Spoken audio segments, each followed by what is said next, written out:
Suite à la loi d'urgence sanitaire du 23 mars 2020, une ordonnance publiée le 2 avril porte sur la formation professionnelle, plus particulièrement sur la validation des acquis de l'expérience. La VAE, ça concerne tous les salariés, cela concerne aussi les cadres et les entreprises. Les dispositions que contient cette ordonnance sont applicables dès le 2 avril. Elle permet aux OPCO et aux transitions pro de financer de manière forfaitaire les parcours de VAE dans la limite d'une prise en charge de 3 000 €. Pour la CFDT, cette mesure qui vise à développer les démarches VAE est très pertinente, notamment dans la période de crise et en période de sortie de crise, là où les salariés ne sont pas encore pleinement occupés par l'activité professionnelle, dans certains secteurs touchés particulièrement par la crise. L'engagement dans une démarche VAE est une occasion pour les salariés de faire le point et de capitaliser leurs acquis, d'acquérir une certification professionnelle et, pourquoi pas, continuer leur évolution professionnelle. Pour la CFDT, la mobilisation d'expérimentation de la VAE par bloc de compétences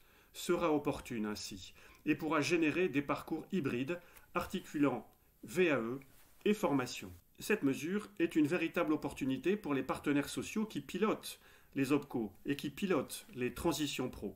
Cette décision résonne fortement avec l'engagement de la CFDT dans la négociation encadrement qui vient de s'achever et de se conclure par un accord national interprofessionnel signé le 28 février 2020.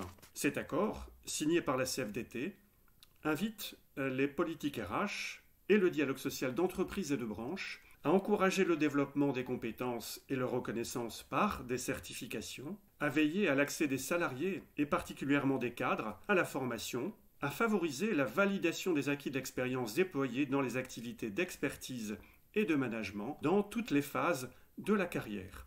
La VAE, cela concerne bien les cadres, tous les cadres.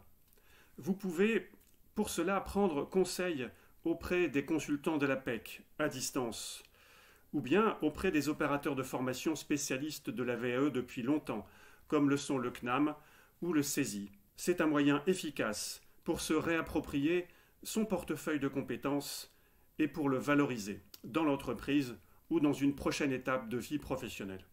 Pour la CFDT, cette loi et cet accord sont des leviers importants pour relancer et déployer plus massivement la VAE quand nous serons revenus à un fonctionnement post-crise.